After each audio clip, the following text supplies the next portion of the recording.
We have businesses out there with highly effective marketing funnels, and then we have those ones that never seem to crack it. In this video, I'm going to show you what makes those successful ones work consistently versus why the bad ones fail on repeat. And who am I to speak on the subject? I'm Arnell, and I run a marketing agency called LoudFace, and we help brands with their full funnel marketing, starting with awareness, leading to conversions, and following up with nurturing. And some of our clients are comprised of Radisson Hotels, the e-commerce brand Montblanc, and a ton of SaaS startups. So enough of the intro, let's get started. First off, how does this even work? And just a quick warning, this will feel extremely counterintuitive for a lot of you. Number one, you want to have a valuable attention-first approach to your business or the brand that you're running. What this means is that you want to have a brand or you want to have operations that are highly focused on bringing attention to the brand that you're running. Whether that is a corporate brand or a personal brand, a DTC business or a service business, one of the main focuses within the business should be to garner attention, high quality attention to the brand. Ways to do this is to post a lot of highly valuable free content online. We're going to touch on exactly how to do this in just a moment. Step number 2 of how this works, again, warning, it sounds very counterintuitive, is to not focus on buyers. You want to focus on leads. Let me repeat again because it sounds very strange. You're not chasing buyers, you're chasing leads. And we're going to touch on this in just a moment and why this works. And the final part of how this works is to heat them up. And I'm talking about leads. In the beginning, you're going to get a lot of ice cold leads or a lot of ice cold people entering your funnel. And your main mission is to turn these ice cold leads into scalding hot fans of your brand. And I'm going to cover how to do this in just a second. First, let's cover attention. There are 3 key ways I've identified to garner high quality attention. The first one is paid attention. This is you running some kind of ad on a platform, whether that is YouTube, Instagram, Facebook, Pinterest, TikTok. What you're trying to do is put some interesting or high value content in front of your target audience, whether that is a lead magnet. Again, we're going to cover this in a second, or just very entertaining and valuable content. The second way is through earned means. This means that you earned the traffic that you're getting or the attention that you're getting. This is done through social media, for example, whether you were posting content on YouTube, on Instagram, on LinkedIn. And this is your way to gain all of that attention. And the aim here is to get the right attention from the right audience that you think is most likely your core audience. The goal here is to build such a strong following of people that love your content that they want to see even more of it. So they stick around for long term, either by subscribing or following you on one of the platforms. So the last bonus here is partnerships. And I've used Webflow as an example in this part of the video because they do a lot of these things I'm mentioning. So Webflow is a web builder platform that we use for our clients and everything that we do web related. And Webflow has a great partner program where an agency like ours can sign up and get approved to be a partner of theirs. So for context, my agency LoudFace is a premium enterprise partner to Webflow, one of the few in the world. And the way that this partnership works is that Webflow is able to garner a lot of traffic to their website. They funnel that traffic to the partner page, which means that anyone that goes to Webflow and needs help building a site or anything Webflow related, they're going to send that traffic to us. So we're going to get most of those leads. So that means that Webflow is sending us clients. What we're doing is we are in our turn selling other businesses on Webflow as a platform. So this is a win-win situation where we're bringing customers to Webflow. Webflow is bringing clients to us. And of course, we would never promote a platform that we don't highly recommend ourselves. And Webflow is a platform that we use for all marketing funnels, except for e-commerce where we're building on Shopify. Partnerships are extremely powerful, especially if you are a low ticket product that are aiming for a high volume of sales. This could be DTC brands or e-commerce brands and also SaaS businesses. So again, Webflow is a low ticket but a high volume play. But this could also work for service businesses or higher ticket offers where you maybe partner up with other agencies within your space that offer services that are not colliding or not conflicting with your services. So how do we turn this attention that we've created for ourselves into something that's going to provide us long-term value? Moving on to lead magnets. This is the next step in your funnel. In the previous step, you created a lot of high value attention coming your way to your brand. And now you want to turn that attention into something that can bring you a long-term value in terms of sales. How do we do this? The way that you turn that attention into something that can be converted into sales is through something we call a lead magnet. A lead magnet is something that essentially is so valuable for your audience that they are willing to go one extra step to get a hold of that free thing that you're giving away. One example of this could be SOPs, samples of your product, trials of your product, free guides, free ebooks, free PDFs, something that's free and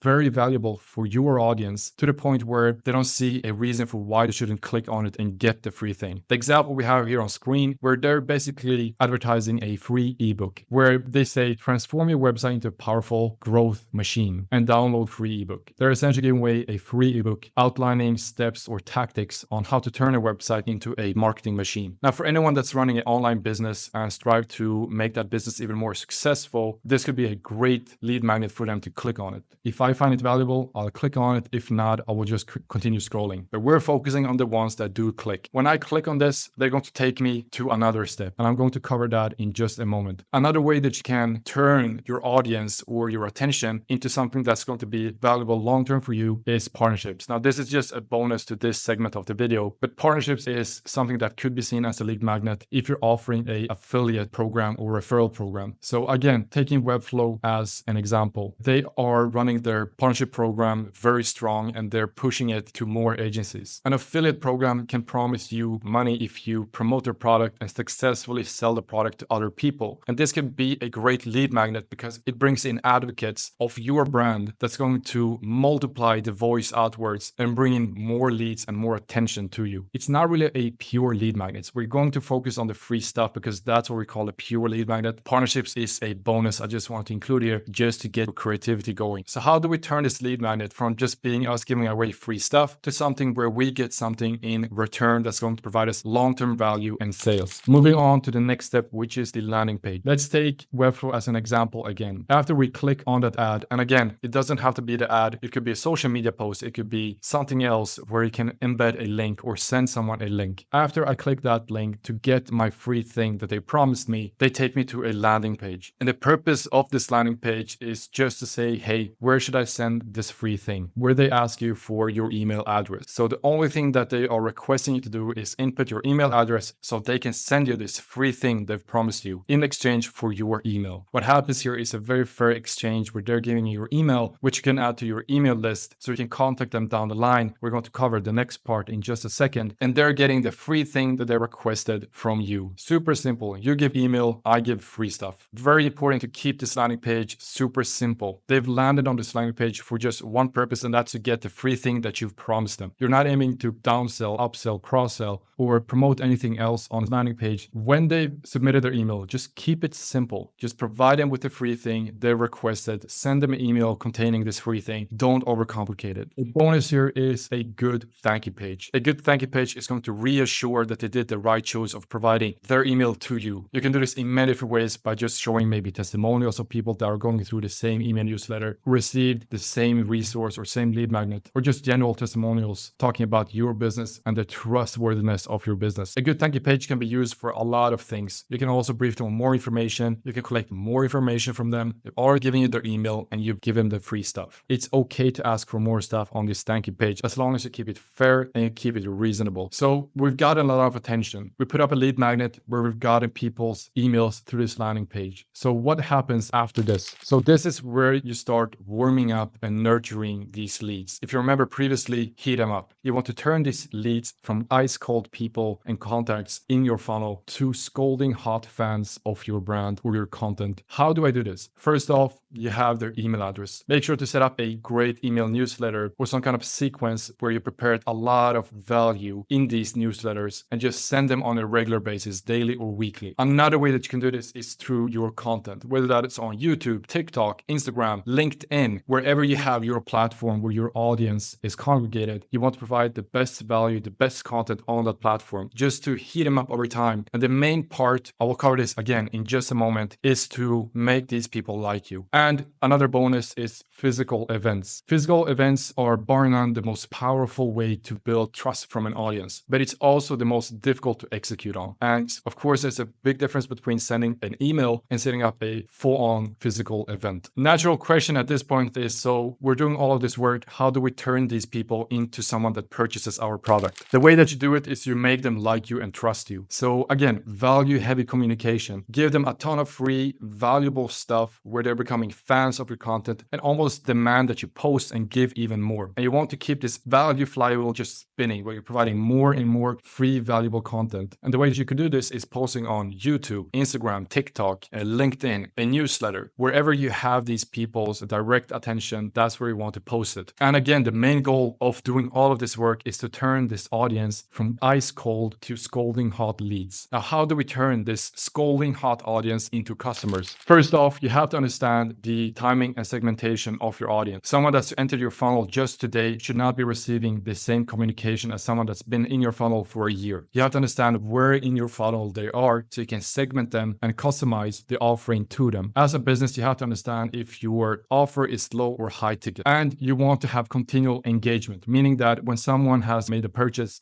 a normal mistake is to just let these leads disappear forever in the void. So first, let's cover the timing and segmentation. You want to segment your audience based on how they have interacted with your content and how they have engaged. This is easiest to do with email newsletter. When you have a platform as Instagram, you of course have to bend to the rules for Instagram. With the email newsletter, you have a lot more control and can segment your audience based on how long they've been there and how they have interacted with your content. And you can send personalized content for each of these different groups of people. And whether you have a low ticket or high ticket offer, here's the ways that you can actually start selling these hot leads in your funnel. For a small ticket offer, let's take a DTC brand as an example. You might be selling a skincare routine package. In one of your upcoming emails, you might craft an email for a specific offer. An example could be, hey, we have 50% off the next 2 days. Click here to purchase. It's a very linear way of turning a lead into a customer. I'm going to cover in just a moment how you can think of the content that you're posting and how to turn leads into customers. But just to give a straight answer, you basically post a lot of valuable content and at times interject that content with some kind of offer baked into a story. If you're sending a newsletter, 1 out of 10 newsletters could be a direct offer that's combined with a story. Another way of doing this is at the bottom of each newsletter is to simply just have a PS. If you need help, book a call with us. In a second, I'm going to show you a concept of how to manage selling them directly through your content versus providing them value. But we have continual engagement. Every lead that you get into your funnel, your main mission should be to keep them within the funnel forever. No matter if they never have made a purchase and never will, or if they have made a purchase and are a recurring customer. Your mission is to keep every single lead within your funnel. Once a person makes a purchase at the bottom of the funnel, your job is to circle them back through the funnel and keep them within it. Even people that never have made a purchase and never will, it doesn't mean that they're not providing value for your brand. They might be spreading awareness to their friends and family and colleagues, even though they might not purchase directly. They might also engage with your content, which means that the algorithms on social platforms will just help your content reach more people. No lead in your funnel is a useless lead. So keep everyone within the funnel, but you have to understand the different segments. When it comes to selling versus providing free value, this is the approach that we try to consult our clients on. 99% of everything that you put out in the world should be free content, free lead magnets, free information, whereas 1% of all that you're putting out in the world should be you selling. And even that 1% should not be a direct sale. It should be something that's intertwined with a story and baked into a different piece of content. So let's take a newsletter as an example. 9 out of 10 of your newsletters is just pure value, free stuff, free information, free tools or resources. And 1 out of 10 is a story where you've baked in a call to action. This is the ratio between free value and selling. And this doesn't mean that you shouldn't include a call to action in your emails. You should always try to include something where a user can take you up on your core offer. For example, on the 9 out of 10 emails that you're sending, you'd still include a PS at the bottom of the email newsletter where they can go to your store and purchase your product, or they can book a call with you and your team. Very quick bonus here, common pitfalls to avoid. So desperation for direct sales is what can make a funnel fail on repeat. You should not judge your funnel on the amount of direct sales it gets. You should judge it on how many people enter it and then end up buying down the line. Overpitching, don't be a spammer. The goal of your content should be to give and not ask. If you ask a lot, you can expect people to start dropping out your funnel by unfollowing or unsubscribing to you. And neglecting leads. Don't ignore the leads that you have brought in. You put a lot of effort in bringing leads in, and you might give a lot of attention to new leads and forget the leads that have been in the funnel for the longest time. And most of times, it's the people that have been in your funnel the longest that are most willing to purchase from you if you've done a good job in building trust and make them like you over time. To simplify this entire funnel, as we've talked about it, you want to make them notice you. This is your main mission. And if you don't have people noticing you, nothing else in the funnel will matter. You want to give them free stuff. Just post free value out there to your audience. You want to give them free stuff stuff and just provide as much value to your audience as possible. And on occasions, using this free value or lead magnets, you want to ask for their email in return. When you have their email and you have them in your funnel or in your world, your main mission is to turn them from ice cold strangers into a scalding hot leads or scalding hot fans of your brand. And at the bottom of this journey, that's where we want to convert them from being scalding hot leads into customers. You do this through integrated sales in stories or your content where you interject with the offer once in a while. And then you want to repeat this process and make sure that they're always in your funnel and keep getting amazing value from your brand. So that was everything. I hope this video provided you a lot of value. I had fun making this one, and a lot of this content is also being posted in our newsletter. So if you want to get this type of tips and strategies in your email inbox every single week, just click the link down in the description and subscribe to our newsletter, and we'll start providing you this type of content on a weekly basis. And if you found anything in this video valuable, by subscribing, I can know that this type of content is valuable and are helping people out there. I hope this will help you crush it with your next funnel, and I'll see you in the next video.